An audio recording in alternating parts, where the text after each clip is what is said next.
Assalamualaikum warahmatullahi wabarakatuh.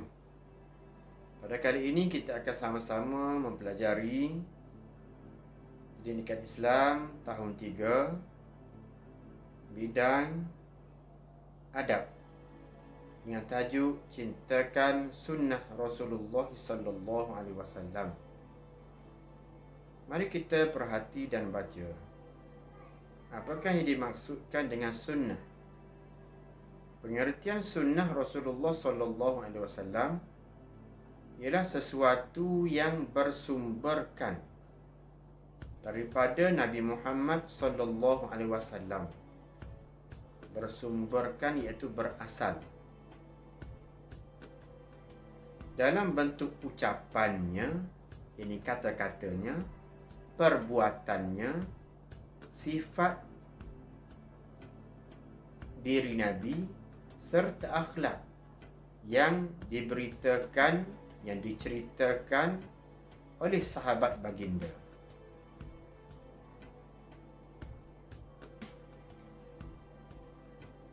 Sebagai cara untuk mencontohi sunnah Rasulullah iaitu anak-anak mesti menjadi anak yang soleh, yang baik, yang berbakti kepada kedua ibu bapa, yang menghormati guru, yang melaksanakan tuntutan solat fardu, puasa dan sebagainya. Mengikut sunnah juga iaitu membaca Al-Quran, menghormati orang tua, bercakap perkara-perkara yang baik serta menuntut ilmu.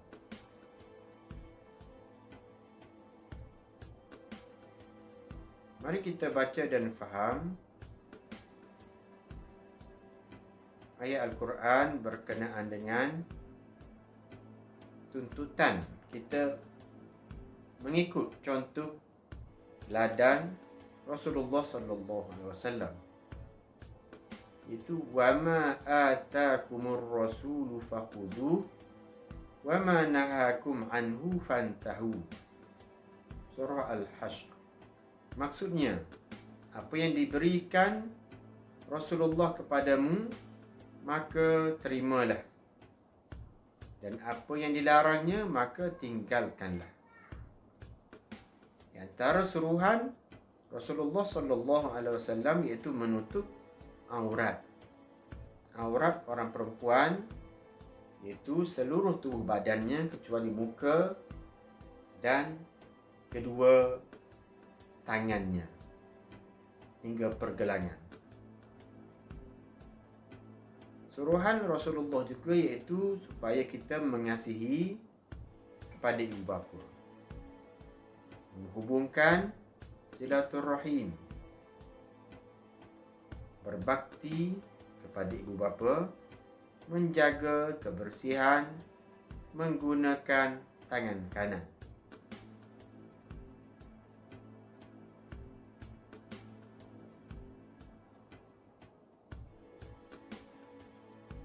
Seterusnya mari kita sama-sama fahami apakah yang dimaksudkan dengan sunnah perkataan.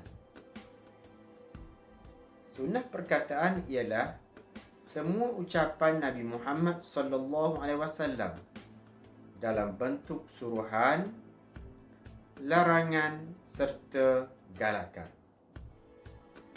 Suruhan apa yang disuruh, larangan apa yang ditegah serta galakan untuk melakukannya. Antara sunnah perkataan Rasulullah iaitu Rasulullah bersabda berkenaan dengan kelebihan membaca Al-Quran. Hadis daripada Abu Umamah radhiyallahu taala anhu katanya, aku telah mendengar Rasulullah sallallahu alaihi wasallam bersabda, hendaklah, bermula daripada hendaklah ini merupakan sunnah perkataan, iaitu kata-kata Rasulullah bagaimana yang telah diberitahukan oleh Abu Umamah. Hendaklah kamu semua membaca Al-Quran. Sesungguhnya Al-Quran itu akan datang pada hari kiamat memberikan syafaat kepada orang yang membaca dan beramal dengan hukum hakamnya. Di sini merupakan galakan. Sunnah perkataan ini menjelaskan kepada kita supaya kita sentiasa membaca Al-Quran dan memperbanyakkan bacaan Al-Quran.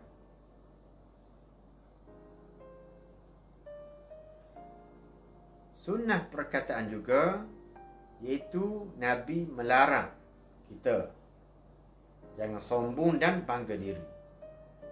Hadis daripada Harithah bin Wahab radhiyallahu taala anhu, aku mendengar Rasulullah sallallahu alaihi wasallam bersabda, mahukah aku memberitahu kepada kamu siapakah ahli-ahli neraka? Mereka itu ialah orang yang keras kepala, sombong, suka mengumpul harta tetapi tidak suka membelanjakannya untuk kebaikan. Jadi, hadis perkataan ini, sunnah perkataan ini merupakan larangan agar kita menjauhi sifat-sifat yang buruk ini. Ada berapa di sini? Ada 3. Iaitu orang yang keras kepala. Orang yang keras kepala. Orang yang susah untuk dibuat berbincang. Yang kedua, orang yang sombong. Orang yang sombong. Itu orang yang angkuh. Orang yang takabur. Yang ketiga, orang yang suka mengumpulkan harta tetapi tidak mahu bersedekah.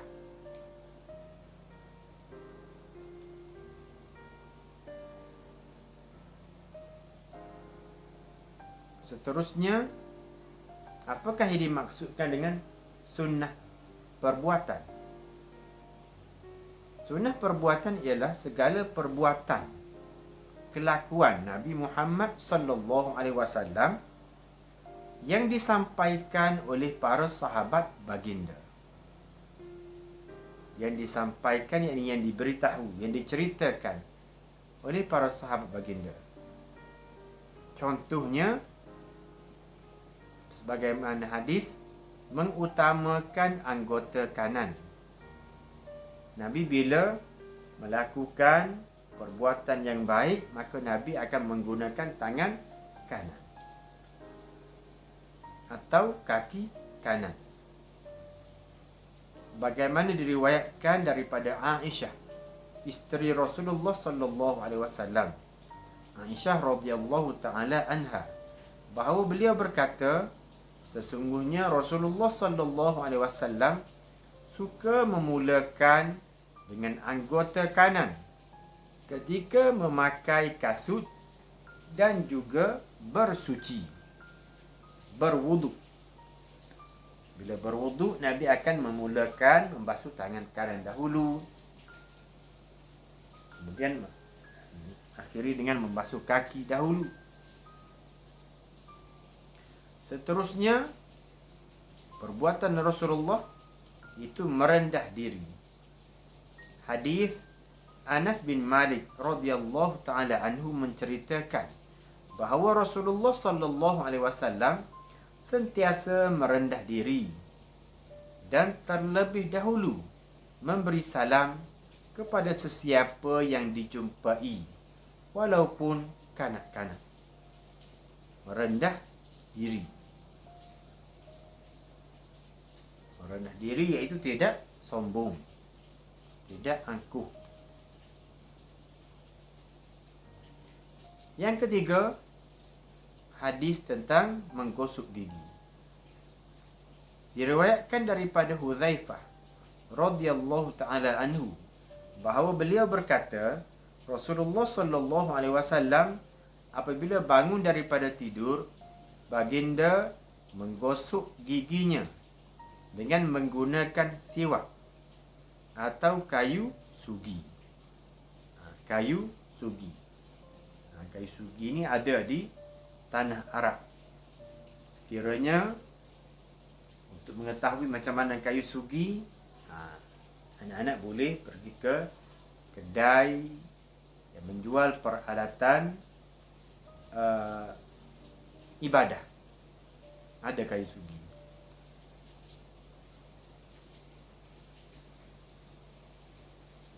Seterusnya, mari kita baca dan faham kepentingan mengamalkan sunnah Rasulullah sallallahu alaihi wasallam.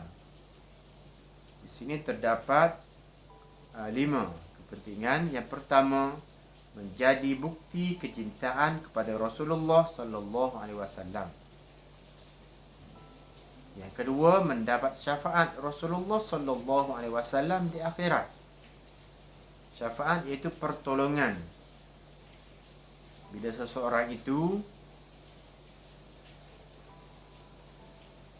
mendapat kesusahan di akhirat kerana amalnya sedikit, kurang, maka memerlukan pertolongan daripada Rasulullah. Yang ketiga, terhindar daripada melakukan perkara yang dimurkai. Dijauhi daripada melakukan perkara-perkara yang berdosa dan maksiat. Yang keempat, membentuk umat berperibadi mulia. Membentuk umat berperibadi berakhlak yang mulia. Yang kelima, menjadikan diri lebih beristiqamah. Beristiqamah yakni berterusan dalam melakukan amal ibadah seperti solat, membantu ibu bapa, menolong guru, berbuat baik kepada adik-beradik. Jadi rumusan, kesimpulan daripada pembelajaran kita pada kali ini ialah orang yang beramal dengan sunnah Rasulullah sallallahu alaihi wasallam akan menjadikan lebih berakhlak mulia.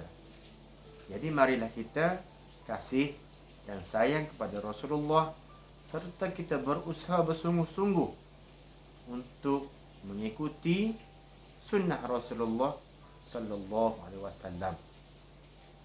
Jadi Ustaz harap agar anak-anak semua dapat memahami pembelajaran kita pada kali ini. Terima kasih kerana menonton dan sama-sama belajar. Sekian, terima kasih. Wassalamualaikum warahmatullahi wabarakatuh.